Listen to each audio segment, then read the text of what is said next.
అంటే తెడ్డెం. ఈ సామెత విజయవాడలో పాలక ప్రతిపక్షాలకు అచ్చుగుద్దినట్లు సరిపోతుంది.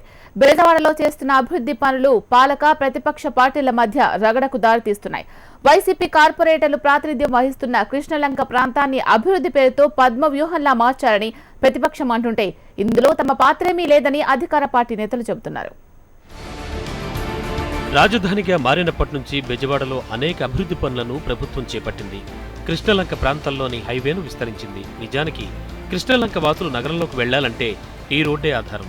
ఇంతకాలం అనుసంధాన రోడ్ల ద్వారా హైవే మీదకు చేరుకుంటోన్న కృష్ణలంక వాసులు రోడ్డు విస్తరణ తర్వాత ఆ అవకాశాన్ని కోల్పోయారు.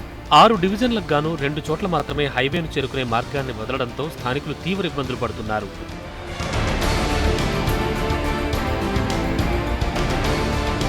విజయవాడ తూర్పు నియోజకవర్గంలో కృష్ణలంక కీలకమైన ప్రాంతం. సుమారు 1,00,000 మందికి పైగా జనాభా ఇక్కడ నివసిస్తున్నారు.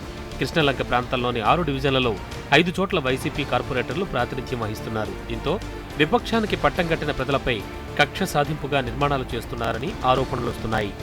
ముఖ్యంగా కృష్ణలంక వాసులకు ఈ తెలుగుదేశం గవర్నమెంట్ చాలా అన్యాయం చేస్తుంది.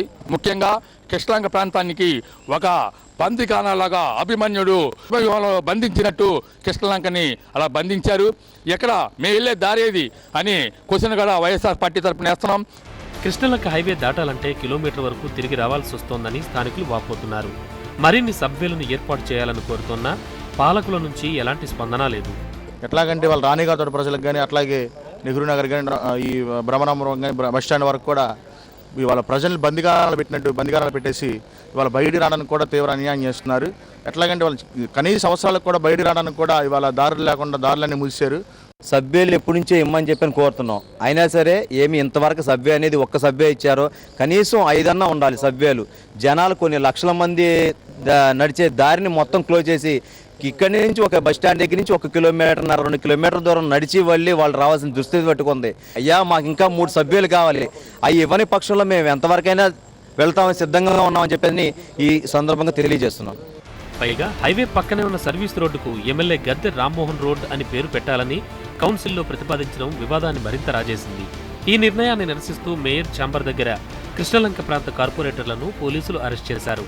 సోమా కంపెనీ నిర్వాహకం వల్ల తెలుగుదేశం ప్రభుత్వ అశ్రద్ధ నిర్లక్ష్యం వల్ల ఈ స్థితికి దాపురించిందని చెప్పనేటువంటిది చెప్పక తప్పదు. ప్రజలు నానా అగచాట్లకు గురవుతూ ఉన్నారు. కృష్ణలంక ప్రజానీకానికి సంబంధించి 3 డివిజన్ల ప్రజలు నానా అగచాట్లకు గురవుతూ ఉంటే కనీసం స్పందించేటువంటి పరిస్థితి కనపడటంలా. ఈ రకమైనటువంటి పద్ధతుల్లో ప్రభుత్వం ఎందుకు గమనాస్తిగా ఊరుకుంటా ఉందని చెప్పనేటువంటిది అడుగుతుంటే సమాధానం చెప్పేటువంటి దిక్కు లేదు. కృష్ణలంక వాసులు ఇక్కట్లు తీరడానికి కొత్తగా 3.75 కోట్ల ఖర్చుతో సర్వీస్ రోడ్ నిర్మిస్తారని అధికార పార్టీ నేతలు అంటున్నారు. పైగా అభివృద్ధి పనుల్లో తమ పాత్రేమీ లేదని, ఇదంతా నేషనల్ హైవేస్ అథారిటీ చూస్తోందని చెప్పుకొస్తున్నారు.